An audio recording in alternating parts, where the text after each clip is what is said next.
कहानी की शुरुआत रिया के कमर दर्द से होती है और कार्तिक की सहानुभूति भरी मदद उनके रिश्ते में एक नया आयाम लाती है। कार्तिक का रिया की देखभाल करना और मालिश करने की पेशकश उनके बीच के विश्वास को दर्शाता है। रिया का शर्माना कार्तिक के स्पर्श से सुकून महसूस करना और फिर भी संयम बनाए रखना उनकी भावनात्मक गहराई को दर्शाता है।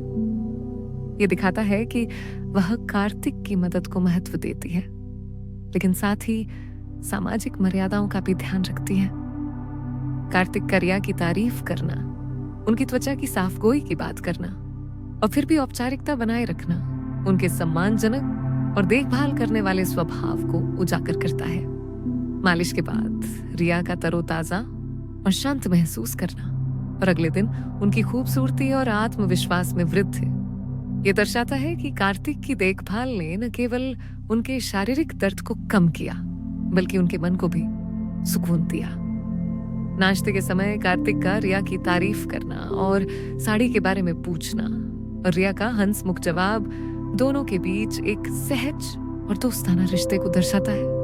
कार्तिक का रात का खाना लाने की बात और रिया का छोटे मोटे कामों में व्यस्त होना कहानी को एक सामान्य लेकिन सकारात्मक नोट पर ले जाता है। रिया का कार्तिक के कमरे को साफ करते समय कपड़ा देखना कहानी को एक अधूरी लेकिन उत्सुकता जाता है। रिया ने जब कार्तिक के बेड के नीचे पड़ा हुआ कपड़ा देखा तो उसने उत्सुकता से उसे उठाया। ये एक पुरानी हल्की नीली रंग की शर्ट थी जो शायद कार्तिक ने कुछ समय पहले पहनी थी और अनजाने में बेड के नीचे रह गई थी। रिया ने शर्ट को ध्यान से देखा, उसे मोड़कर एक तरफ रख दिया और कमरे को और व्यवस्थित करने लगी। इस दौरान उसके मन में कार्तिक के प्रति एक अलग सा स्नेह उमड़ रहा था। वह सोचने लगी कि कार्तिक जो हमेशा अपने काम में व्यस्त रहता था, फिर भी उसकी छोटी छोटी जरूरतों का कितना ध्यान रखता है। कमरे को साफ करने के बाद रिया नीचे लौट आई और अपने रोजमर्रा के कामों में व्यस्त हो गई, लेकिन उसका मन बार बार कार्तिक की बातों, उसकी मुस्कान और उसकी देखभाल करने वाली नजरों पर अटक रहा था।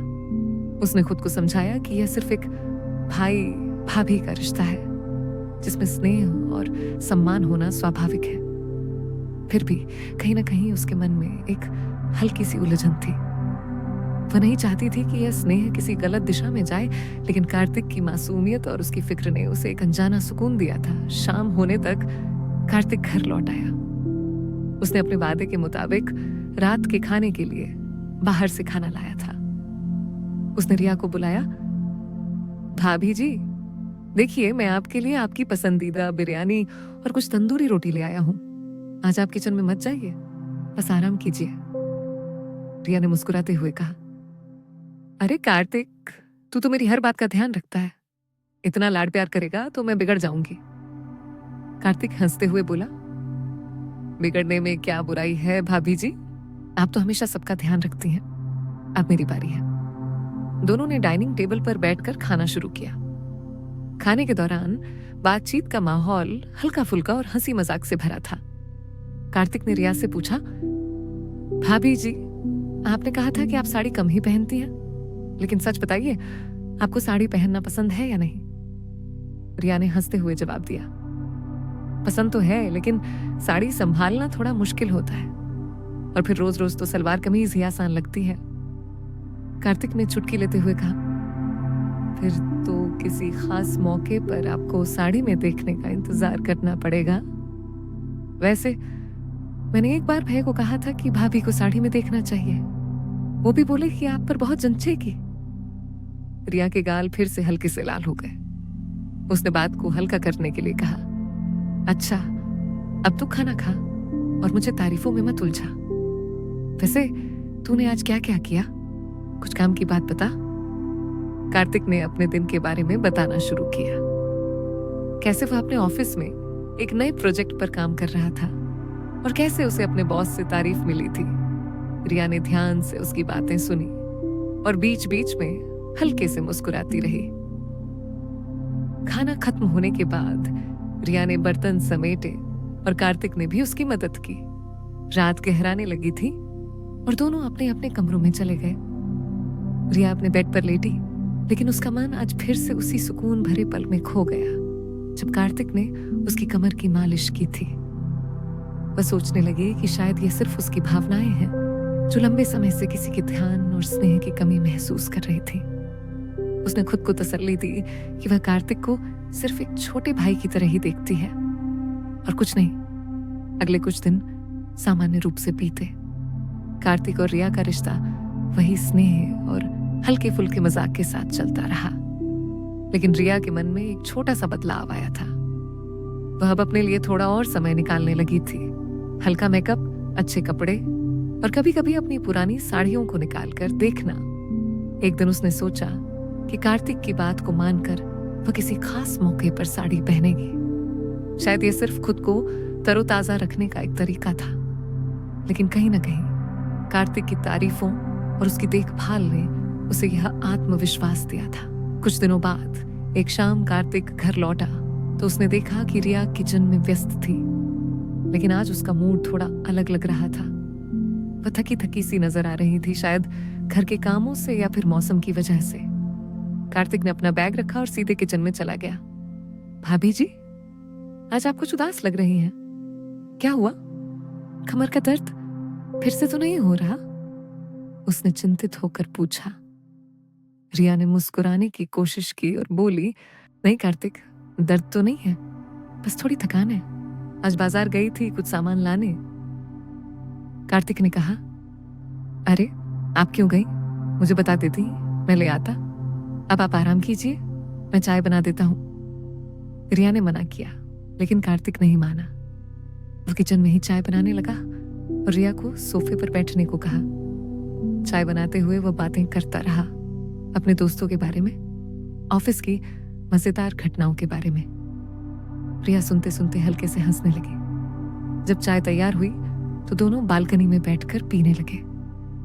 शाम की हल्की हवा और सूरज की लालिमा ने माहौल को और भी सुहाना बना दिया। कार्तिक ने कहा, भाभी जी, आप जानती हैं आपकी मुस्कान कितनी प्यारी है। जब आप हंसती हैं तो पूरा घर रोशन हो जाता है। रिया ने शर्माते हुए नजरें झुका ली और बोली, तू भी ना हमेशा तारीफें ही करता रहता है, लेकिन सच कहूं तेरी बातों से मुझे अच्छा लगता है। उस रात खाना खाने के बाद कार्तिक ने रिया से कहा, भाभी जी, कल छुट्टी है, क्या कहती हैं कहीं घूमने चले? लंबे समय से घर में ही बंद हैं हम दोनों।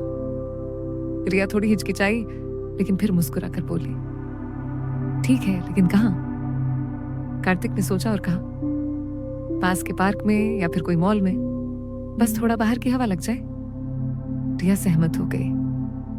अगले दिन सुबह रिया ने खुद को तैयार किया। आज उसने एक हल्की गुलाबी साड़ी पहनी जो सालों से अलमारी में पड़ी थी। साड़ी में वह और भी खूबसूरत लग रही थी। उसकी कमर की हल्की सी कर्व्स, गोरी त्वचा और खुले बाल। जब कार्तिक नीचे आया तो उसकी आंखें चमक उठी। वाह भाभी जी, आपने साड़ी पहनी, आप तो बिल्कुल किसी हीरोइन जैसी लग रही हैं। मैंने कहा था ना, साड़ी आप पर बहुत जंचेगी। रिया के गाल फिर से लाल हो गए, लेकिन इस बार वह खुश थी। दोनों कार में बैठकर निकल पड़े। रास्ते में गाने बजते रहे और कार्तिक रिया को पुरानी यादें सुनाता रहा, अपने बचपन की, भैया के साथ की। पार्क पहुंचकर वे घूमने लगे। हरी घास, फूलों की महक और बच्चों की हंसी ने रिया के मन को तरोताजा कर दिया। वे एक बेंच पर बैठे, आइसक्रीम खाई और बातें की। कार्तिक ने कहा, भाभी जी, आप जानती हैं भैया के जाने के बाद घर सूना हो गया था, लेकिन आपकी वजह से सब संभला हुआ लगता है। अब बहुत मजबूत है। रिया की आंखें नम हो गईं, लेकिन वह बोली, और तूने भी तो मेरा कितना साथ दिया। अकेलेपन में तू ही तो मेरा सहारा बना। शाम होने से पहले वे घर लौट आए। रिया को आज एक नई ऊर्जा महसूस हो रही थी। रात को बेड पर लेटे हुए वह सोचने लगी कि कार्तिक के साथ बिताया समय कितना सुकून भरा था, लेकिन फिर भी उसके मन में एक डर था, इसने कहीं सीमाएं न लांघ जाए। कार्तिक भी अपने कमरे में सोच रहा था कि रिया उसके लिए सिर्फ भाभी नहीं, बल्कि एक दोस्त, एक साथी जैसी हो गई थी। अगले दिनों में उनका रिश्ता और गहरा होता गया। छोटी छोटी देखभाल, हंसी मजाक और एक दूसरे का साथ। लेकिन दोनों ही जानते थे कि यह रिश्ता पवित्र और सम्मानजनक रहेगा। एक दिन रिया की कमर में फिर से हल्का दर्द हुआ। इस बार वह खुद कार्तिक के पास गई और बोली, कार्तिक, क्या तू फिर से मालिश कर देगा कल की तरह? कार्तिक मुस्कुराया और बोला, बिल्कुल भाभी जी, आप लेटिए। इस बार मालिश के दौरान रिया ने अपनी आंखें बंद कर ली और उस स्पर्श का आनंद लिया। कार्तिक के हाथों में अब पहले से ज्यादा कोमलता थी।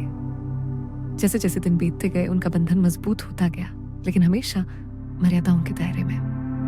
यह कहानी स्नेह की, देखभाल की और अनकहे भावनाओं की थी, जो कभी शब्दों में बयान नहीं हुई लेकिन दिलों में बस गई। रिया और कार्तिक का रिश्ता अब एक ऐसी मिठास लिए हुए था जो न तो पूरी तरह से बोली जाती थी और न ही पूरी तरह से अनकही रहती थी। दोनों के बीच की हल्की फुल्की बातें, छोटी छोटी देखभाल और एक दूसरे के लिए समय निकालना अब उनकी दिनचर्या का हिस्सा बन गया था। लेकिन रिया के मन में अब भी एक हल्की सी बेचैनी थी। वो जानती थी कि यह स्नेह, ये करीबी एक नाजुक रेखा पर टिकी थी। वो नहीं चाहती थी कि यह रिश्ता कभी भी गलत समझा जाए, न खुद से और न ही किसी और से। एक दिन की बात है जब कार्तिक को ऑफिस से जल्दी छुट्टी मिल गई। वो घर लौटा और देखा कि रिया अपने कमरे में कुछ पुरानी तस्वीरें देख रही थी। मेज पर एक पुराना एल्बम खुला हुआ था और रिया की आंखें थोड़ी नम थीं। कार्तिक ने हल्के से दरवाजा खटखटाया और पूछा, भाभी जी, सब ठीक है? आप इतनी गुमसुम क्यों हैं? रिया ने जल्दी से आंखें पोंछी और मुस्कुराते हुए बोली, हाँ, बस यूं ही, ये पुरानी तस्वीरें देख रही थी। भैया के साथ की कुछ यादें ताजा हो गई। कार्तिक ने एल्बम की ओर देखा। उसमें रिया और भैया की शादी की तस्वीरें थी। रिया दुल्हन के जोड़े में, भैया शेरवानी में और दोनों की चमकती मुस्कान। कार्तिक ने धीरे से कहा, भाभी जी, आप और भैया कितने खुश दिखते हैं इन तस्वीरों में। भैया हमेशा कहते थे कि आप उनकी जिंदगी की सबसे खूबसूरत चीज हैं। रिया की आंखें फिर से भर आईं, लेकिन इस बार उसने खुद को संभाला और बोली, हाँ, वो बहुत अच्छे थे, लेकिन अब बस यादें ही बची हैं। कार्तिक ने रिया के पास बैठते हुए कहा, भाभी जी, यादें तो हमेशा रहेंगी, लेकिन नई यादें बनाना भी तो जरूरी है। आपने मेरे लिए इतना कुछ किया, अब मेरी बारी है कि मैं आपको हंसाऊं, आपके लिए कुछ खास करूं। रिया ने हल्के से हंसते हुए पूछा, अच्छा, और क्या खास करेगा तू? कार्तिक ने शरारती मुस्कान के साथ कहा, बस देखते जाइए, मैं कुछ ऐसा करूंगा कि आप भूल जाएंगी ये उदासी। अगले दिन कार्तिक ने रिया को सरप्राइज देने की ठानी। उसने रिया को बताया कि वह उसे कहीं बाहर ले जाना चाहता है। भाभी जी, आज तैयार हो जाइए, हम कहीं अच्छी जगह डिनर करने चलेंगे। रिया ने पहले तो मना किया, लेकिन कार्तिक की जिद करने पर वह मान गई। उसने एक गहरे नीले रंग की साड़ी चुनी जिसमें सुनहरी कढ़ाई थी। जब वह तैयार होकर नीचे आई तो कार्तिक उसे देखता रह गया। भाभी जी, आप तो हर बार और खूबसूरत लगने लगती हैं। आज तो रेस्तरां में सबकी नजरें आप पर ही होंगी। रिया ने हंसते हुए कहा, बस कर, तू और तारीफ मत कर, चल, देर हो रही है। दोनों एक नजदीकी रेस्तरां में गए जो शहर के सबसे खूबसूरत रेस्तरांों में से एक था। वहां की मंद रोशनी, हल्की संगीतमय धुनें और खाने की खुशबू ने माहौल को और भी खास बना दिया। कार्तिक ने रिया के लिए उनकी पसंदीदा डिश ऑर्डर की, पनीर बटर मसाला और नान। खाने के दौरान दोनों ने ढेर सारी बातें की। रिया ने कार्तिक से उसके बचपन, उसके सपनों और उसकी पसंद नापसंद के बारे में पूछा। कार्तिक ने हंसते हुए बताया कि वह हमेशा से एक छोटा सा कैफे खोलना चाहता था, जहां लोग आकर कॉफी पीते हुए अपनी कहानियां साझा करें। रिया ने मुस्कुराते हुए कहा, वाह, ये तो बहुत अच्छा सपना है, तुझे जरूर करना चाहिए। मैं तेरे कैफे की पहली कस्टमर बनूंगी। खाने के बाद कार्तिक ने रिया को एक छोटा सा गिफ्ट दिया। एक साधारण सा सिल्वर ब्रेसलेट था जिसमें एक छोटा सा तारा लटका हुआ था। भाभी जी, ये आपके लिए बस एक छोटा सा तोहफा, क्योंकि आप मेरे लिए एक चमकते सितारे की तरह हैं। रिया की आंखें फिर से नम हो गईं, लेकिन इस बार खुशी से। उसने ब्रेसलेट पहना और बोली, कार्तिक, तूने आज मेरे लिए इतना कुछ किया, मैं नहीं जानती कि इसका शुक्रिया कैसे अदा करूं। घर लौटते समय रिया का मन हल्का था। कार्तिक की देखभाल, उसका स्नेह और उसकी मासूमियत ने उसे एक नया उत्साह दिया था। उसने सोचा कि शायद जिंदगी अभी खत्म नहीं हुई है। भैया की यादें हमेशा रहेंगी, लेकिन कार्तिक की मौजूदगी ने उसे फिर से जीने की वजह दी थी। कार्तिक भी रिया को देखकर खुश था। वह जानता था कि रिया का दिल अभी भी भैया की यादों से भरा है, लेकिन वह चाहता था कि रिया फिर से मुस्कुराए, फिर से अपनी जिंदगी को नए रंगों से